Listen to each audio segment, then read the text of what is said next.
যে ভুল নিয়মে সূরা ফাতিহা এবং ইখলাস পড়লে আপনার ঈমান নষ্ট হয়ে যেতে পারে।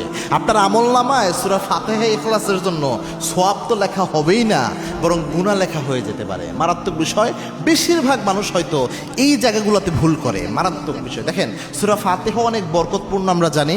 সূরা ইখলাসও বরকতপূর্ণ, এবং কত বরকতপূর্ণ নামাজে সূরা ইখলাস পড়া। একটা ঘটনা শুনেন। এক সাহাবী, তাকে আল্লাহর হাবিব ইমাম নিযুক্ত করেছেন।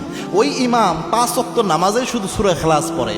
তো মুসল্লিরা রসুলের কাছে যে বিচার দিল, ইয়া রাসূলুল্লাহ, এমন ইমাম আপনি দিয়েছেন যে 5 ওয়াক্ত নামাজ, বিশেষ করে 3 ওয়াক্ত নামাজে কেরাত পড়ে, শুধু সূরা ইখলাস পড়ে, কুল হুয়াল্লাহু আহাদ, এই সূরা ছাড়া অন্য কোনো সূরা সে পড়েই না। আল্লাহর হাবিব সাল্লাল্লাহু আলাইহি ওয়াসাল্লাম, তার একটা বিচারের ব্যবস্থা ছিল। এক পক্ষের কথা শুনে আল্লাহর হাবিব কখনো বিচারের রায় দিতেন না, কেননা এটা জুলুম। বাংলাদেশে কিছুদিন আগে যে ফ্যাসিস্ট ছিল, এক পক্ষের রায় শুনে বিচারের ফয়সালা দিতে, এই জন্যই এত জুলুম হয়েছে।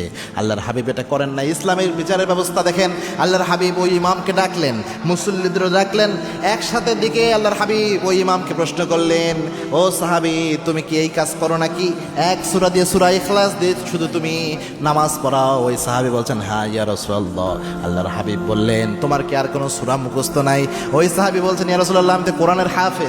আল্লাহর হাবিব বললেন, তাহলে কেন একটা সূরা পড়ো? ওই সাহাবী বলছেন, ইয়া রাসূলুল্লাহ, আমি আমার আল্লাহরে বড় ভালোবাসি। আমি যখন নামাজে দাঁড়াই, আমার আল্লাহ যে আমাকে নিয়ামত দিয়েছে, আমার আল্লাহ যে দুনিয়ায় নিয়ামতগুলো ছড়াইয়া দিয়েছে, ওই আল্লাহর বরত্ব বর্ণনা করার জন্য এর চেয়ে শ্রেষ্ঠ কোনো সূরা আমি পাই না। যখনই আমি নামাজে দাঁড়াই, আমার শুধু এই সূরাটাই মাথায় আসে।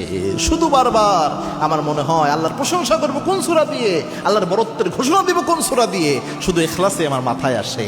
রসুল কিছু বলবেন ওই সাহাবীকে, তার আগেই জিবরিল আমিনকে আল্লাহ পাঠাইয়া দিলেন, বললেন, যাও আমার নবীকে সুসংবাদ দাও, ওই সাহাবীকে আমি আল্লাহ নিজে ভালোবাসি। সুবহানাল্লাহ। সূরা ইখলাস দিয়ে নামাজের কারণে, চিন্তা করতে পেরেছেন? এজন্য সূরা ইখলাস, সূরা ফাতিহা দুইটাই বরকতপূর্ণ। সূরা ফাতিহাতে অনেকে নরমালি আলহামদুলিল্লাহি রাব্বিল আলামিন এইভাবে পড়ে। এইভাবে যখন পড়েন, অর্থ হয়ে যায় যে যত নোংরা তার তেনাকেতা যা আছে, নোংরা আবর্জনা যা আছে, সব কিছু বিশ্ব মানবতার প্রতিপালক, বিশ্ব জাহানের প্রতিপালক আল্লাহর জন্য দিলাম, এরকম অর্থ আসে। নাউজুবিল্লাহ। এই জন্য আলহামদু, হাটা ভালোভাবে উচ্চারণ করতে হবে। আর সূরা ইখলাসে কুল হুয়াল্লাহু আহাদ পড়বেন। আপনি শুধু কুল হুয়াল্লাহু আহাদ কাপ দিয়ে উচ্চারণ করলেন, ছোট কাপ, তাহলে অর্থ হয় যে যে আল্লাহ এক, তাকে খেয়ে ফেলো, এমন অর্থ আসে।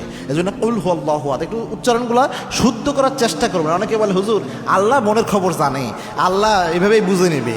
আরে ভাই, আল্লাহ যদি কিয়ামতে আপনার প্রশ্ন করে যে দুনিয়ায় এত কিছু শিখতে পারছো, ইংলিশ ভাষা ফনেটিক শিখছো, কেমনি ইংলিশ ভাষাকে ভালো করা যায় এটা নিয়ে চর্চা করছো, জমি জায়গা, যে ব্যক্তি মূর্খ মানুষ কিচ্ছু বুঝে না, জমি জায়গা দেখবেন দলিল টলিল ঠিকই বুঝে, এত কিছু বুঝলা, যেই ভাষাকে আমি এত সহজ করলাম, যেই ভাষা জান্নাতের ভাষা, যেই ভাষা কবরের ভাষা, যেই কোরআন তোমার জন্য আমি শ্রেষ্ঠ গ্রন্থ হিসেবে দিয়েছি, এই কোরআনটাকে একটু শুদ্ধ করার চেষ্টা করলাম না? যদি প্রশ্ন করে, ওই দিন কী করবেন আপনি? সুতরাং এরকম ইমোশনাল কথা বলে লাভ নাই। চেষ্টা করেন যেই সূরাগুলো আপনি নামাজে পড়েন, মিনিমাম ওই কয়েকটা সূরা একটু ইমাম সাহেবের কাছে শুদ্ধ করায় নেওয়ার জন্য, বা একজন আলেম রাখেন, টাকা পয়সা খরচ করেন, এই জায়গায় ইংরেজি শেখানোর জন্য লক্ষ লক্ষ টাকা খরচ করে ফেলেন, হাজার হাজার টাকা খরচ করেন, এইখানে একটু খরচ করেন, খরচ করে একটু সহি শুদ্ধ করে নেন। মিনিমাম যেগুলো পড়েন আপনি, এগুলো বুঝে তারপরে পড়েন, এবং চেষ্টা করেন শুদ্ধ করার। পুরোপুরি না হলেও ডাবল সওয়াব আল্লাহ আপনাকে দিয়ে দেবে, কারণ আপনি চেষ্টা করতেছেন। যখন চেষ্টা করে করে পড়বেন, তখন আল্লাহ ইনশাল্লাহ মাফ করে দিবে, একটু ভুল হলেও সমস্যা হবে না।